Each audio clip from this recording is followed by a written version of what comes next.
Planet Earth is comprised of 1/4 land and 3/4 water, geographically. The average human body is composed of up to 90% of its weight in water from birth. The human fetus spends 9 months approximately in utero and in water. All living creatures that have breath are born in and or from water. The Earth contains roughly 368 trillion cubic meters of water. Humans throughout history have used less than 10% of the world's water resources at any time. The average modern-day human being uses approximately 100 gallons of water a day. That is 5 times the weight of the average human being, over 800 pounds. The average healthy human being will drink up to 3 gallons of water a day. All of the planet's most ancient mythos, theos, and cosmologies record creation events that begin with water. All laws, since primordial antiquity, were written to regulate land and sea separately. Laws pertaining to land became the law of the land, or rather natural or common law, and laws pertaining to the sea became law of the sea, or rather maritime admiralty law, which is international law and the same everywhere in the world, no matter where you go. All laws since time immemorial originate from and are based upon ecclesiastical or canon law via the ancient laws and ecclesiastical right of kings. Natural or common law primarily preserves the inalienable rights and needs of human beings who live on land, differing between nations. The law of the sea, or maritime admiralty law, primarily grants the right that is legal to conduct merchant, banking, corporate, international commerce.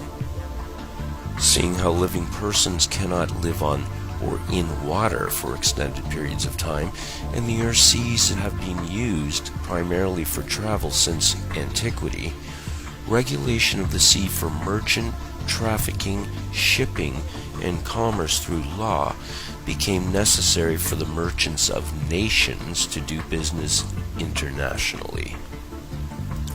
The law of the sea, maritime admiralty law, is universal and transcends all national boundaries and laws legally.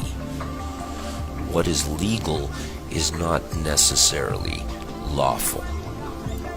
Natural or common law, the law of the land preserving the rights and freedoms of living persons, is lawful.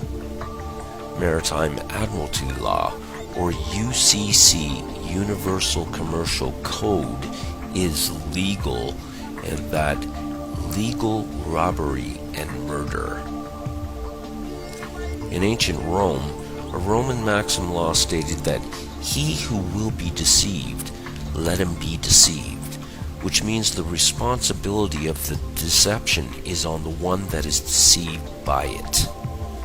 Basically, if you get it up the hoop, or what we commonly refer to as being stiffed, shafted, that's your problem. Unbeknownst to everyone, maritime admiralty law, the international law of the high seas, came upon land like a flood and made every man, woman, and child since that time dead in the water. The word maritime comes from the Proto-Italic cognates mer, mar, mare, and mari, which all mean water. These cognates are found in words like commerce and merchant and maritime. The water that flows by currents in rivers is directed by the river banks. Water that flows in the world of maritime admiralty law is money, because money is water. Money is currency. It's liquid, as in liquid assets.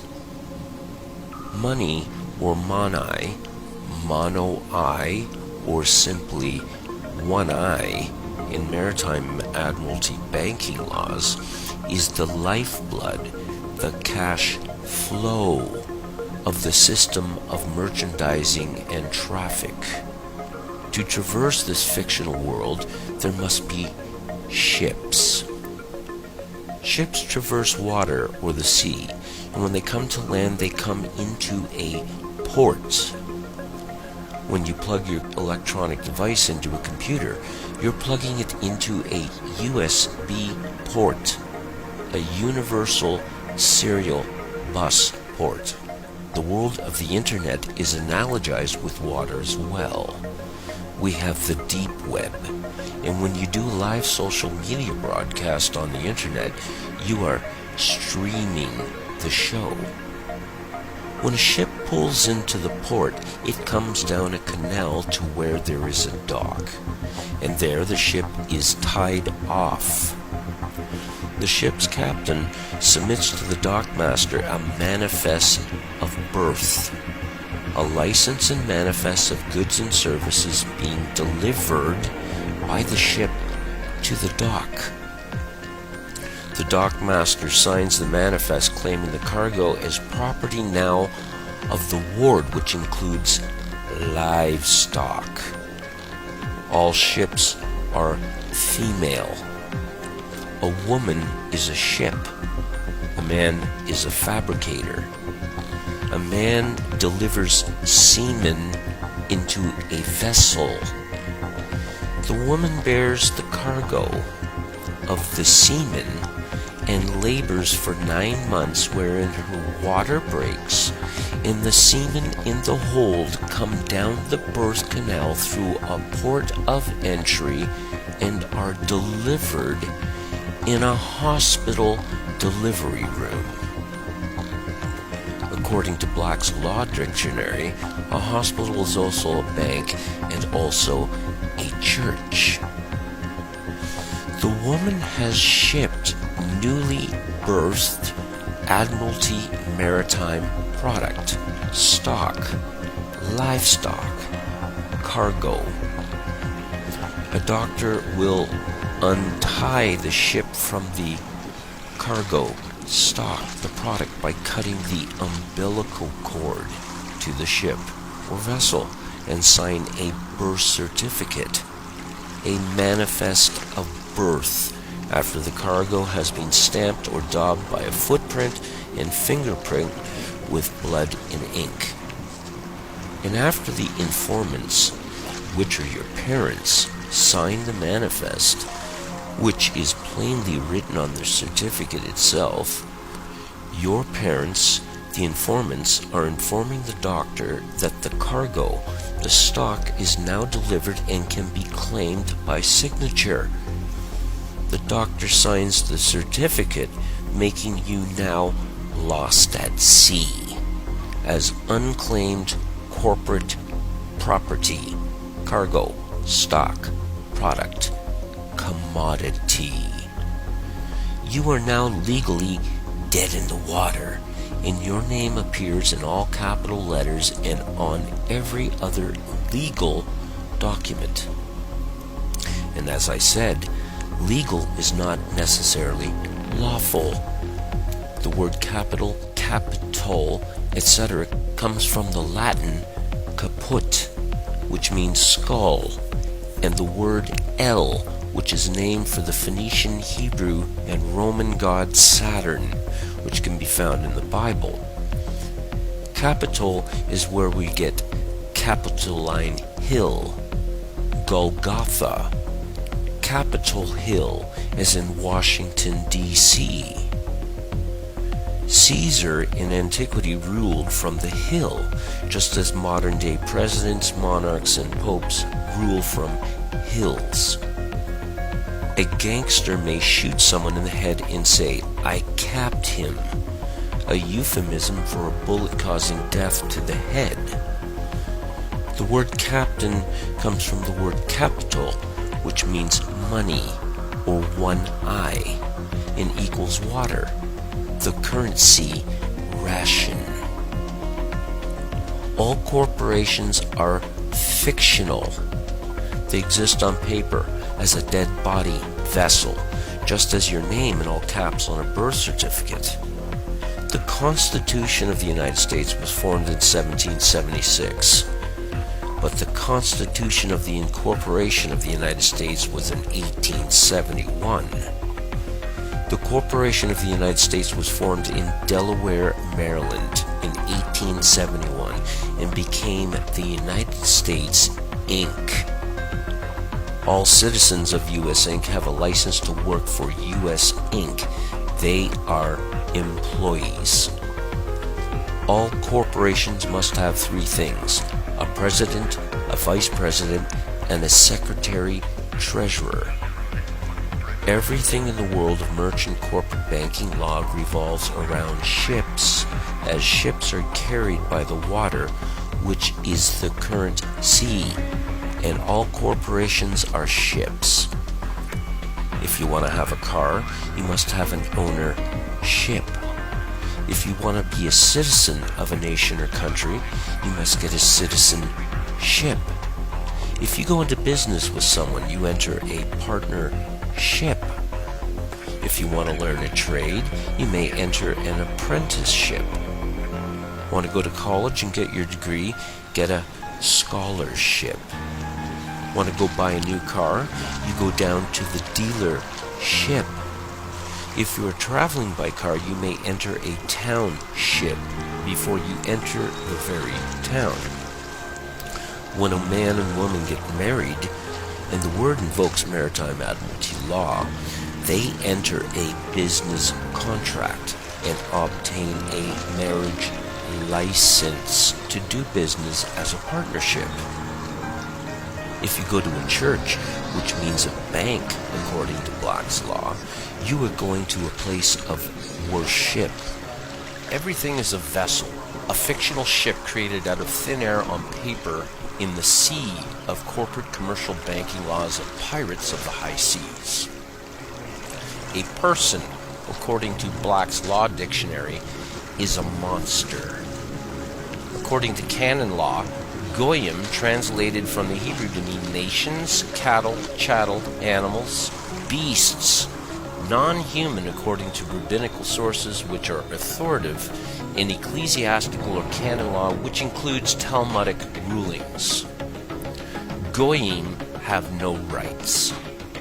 Admiral or admiralty laws apply to the authority of the captain, who's the admiral of the ship.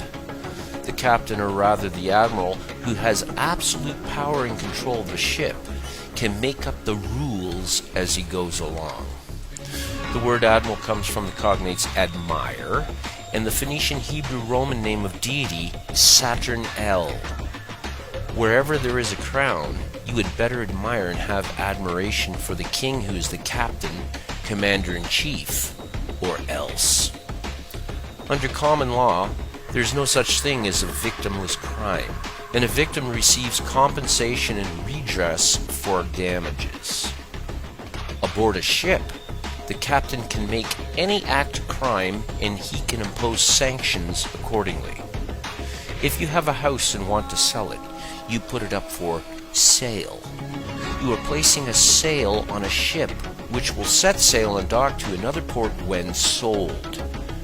When you send a package somewhere abroad, you are shipping it, even though it's more than likely traveling by land. If you are losing your house, it's said that your house is underwater. If you get in trouble with the IRS, or if you go to prison, it's said you have landed in hot or deep water, and someone has to come and bail you out. A ship pulls into a port and gets tied off at a dock. When you go to a court, your case is placed in a docket. All courts in the land are judiciaries. They are judicial courts operating under mixed Roman, common, canon, and admiralty maritime law under a crown. They are ships docked on land. This according to the Judiciary Act of 1789 passed by Congress, which made all district courts admiralty courts having maritime admiralty jurisdiction. United States of America and the United States are two different entities. One is a corporation, the other employees of the corporation. The United States of America never ever did win its independence from the Crown in the Revolutionary War. The Charter of Virginia of 1606 granted colonists a license to settle and colonize America by the King. The Treaty of 1783, after Cornwallis surrendered to Washington at Yorktown, completely contradicts and negates the generally assumed and taught notion that America won its independence from Britain. The first article of the Treaty of 1783 relinquishes all claims to America except for the continued tribute to the King under the Charter of Virginia of 1606. The charter was invoked by King James I, who gave you the King James Bible, and it states in Section 9 of the charter, and I quote, "Yielding therefore to us, our heirs and successors, the 5th part of all the same gold and silver, and the 15th part of all the same copper, so to be gotten or had, as is aforesaid, without any other manner or profit or account, to be given or yielded to us, our heirs or successors." The Revolutionary War was over in 1781, but the Treaty of 1783 was signed 3 years later, which means the war was not over, nor was it won. The Treaty of 1783 upheld the tribute to the King's venture by the colonists, which means America remains to this day a British colony that pays tribute to the Crown, as imposed by the Charter of 1606. America was conquered. Liberty is not freedom. A sailor on a ship gets liberty when he's allowed to have a short leave from the vessel when the ship pulls into port. A dog has liberty on a leash when you take him for a walk.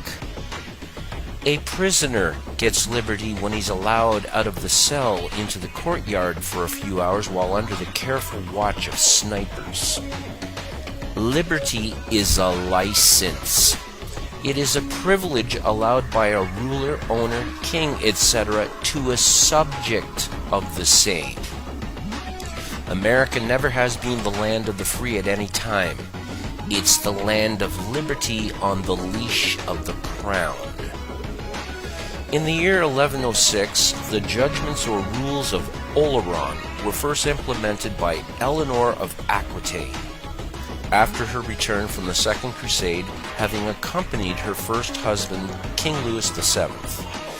These were codified maritime admiralty laws that were supposed to protect the Crusaders' estates and titles while they went and fought the Crusades. This was based on the Greek maritime law of Rhodes of 900 BC called Lex Rhodia, which in turn came from the mariner laws codified ecclesiastically by the Phoenicians, who began their merchant mariner empire in 1586, lasting 1,000 years. In the year 1666, a great fire broke out in London while the Black Plague was ravaging Europe. The fire was intentionally set in Pudding Lane, as some historians believe, to clear out the slums to make way for what would eventually be the City of London. Parliament, behind closed doors in secret, invoked the Sestuacav Act of 1540, enacted by the then King Henry VIII, reworked and instated by Charles I of the time. Sestuacav, from the Old French into English, means "this killed that life." This made all men, women, and children presumed and assumed dead, and a trust set up. According to Black's Law Dictionary, Sestuacav means the person whose life measures the duration of a trust, gift, estate, or insurance contract. The life of a trust is 7 years under the law of limited liability. This act is most diabolically evil because it killed everyone and gave them 7 years to claim back their lives. The fires of 1666 also created the only parcel of land on the planet that does not have a title deed. the Golden Mile, the City of London, which is a corporation having its own flag, its own constitution and laws, its own defense and police forces. The Golden Square Mile holds the Bank of England, the London Metal Exchange, Fleet Street, FTSE Stock Exchange, the Royal Mint, and the Old Bailey Courthouse. The United States channels billions yearly to the Bank of England to pay the Crown's tribute. In 1913, the Federal Reserve was set up, the brainchild of a secret meeting held on Jekyll Island in 1910. As United States Inc.'s debt soared well above the estimated gold reserves the corporation of the U.S. held as a standard for the dollar, the Federal Reserve Act was passed on Christmas Eve while Congress is away, giving the power for a foreign corporate entity to print fiat and collect interest on monies created from thin air. A bank does not loan you money. That's illegal. A bank gives you credit, which is legal, but not necessarily lawful. In 1917, the Balfour Declaration was introduced, paving the way for the establishment of the State of Israel in 1948.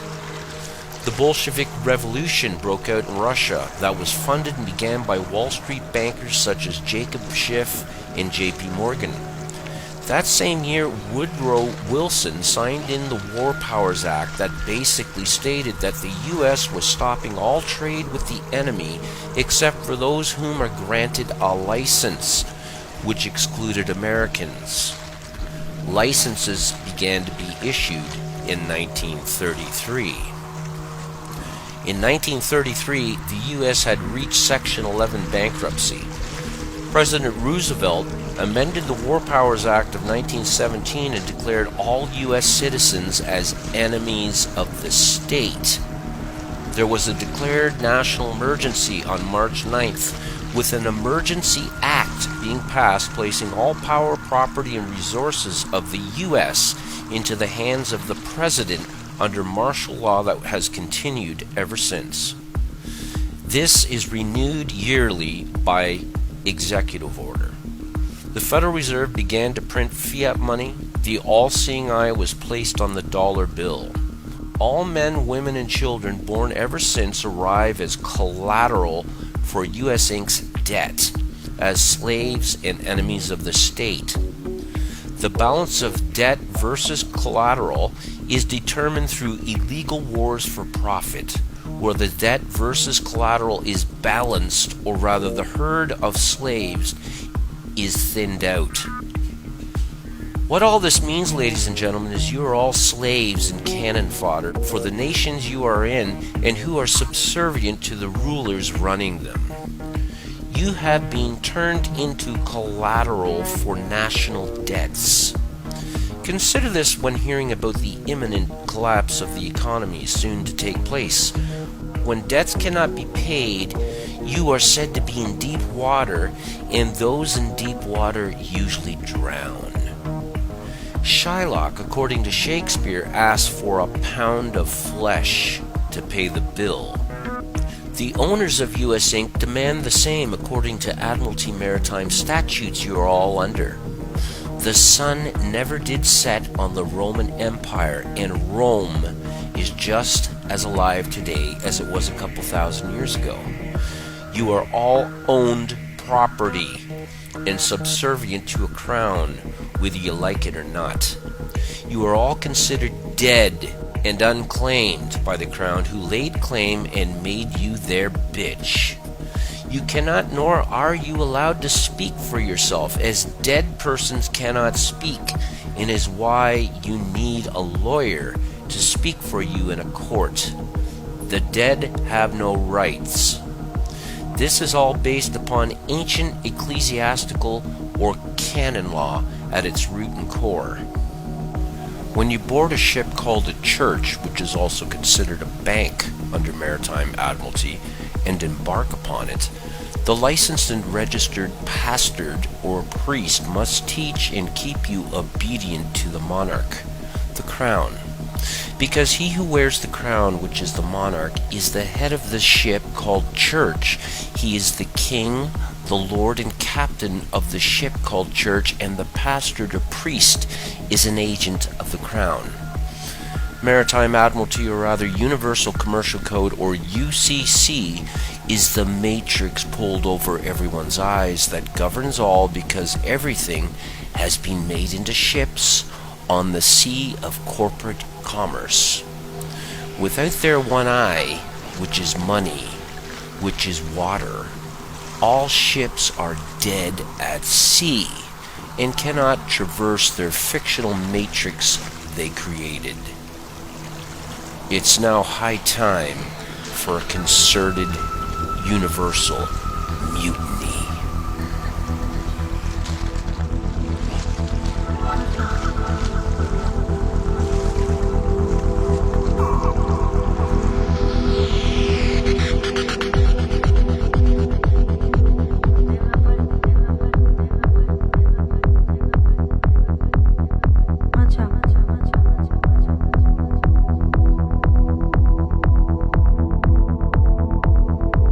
We are opposed around the world by a monolithic and ruthless conspiracy that relies primarily on covert means for expanding its sphere of influence, on infiltration instead of invasion, on subversion instead of election.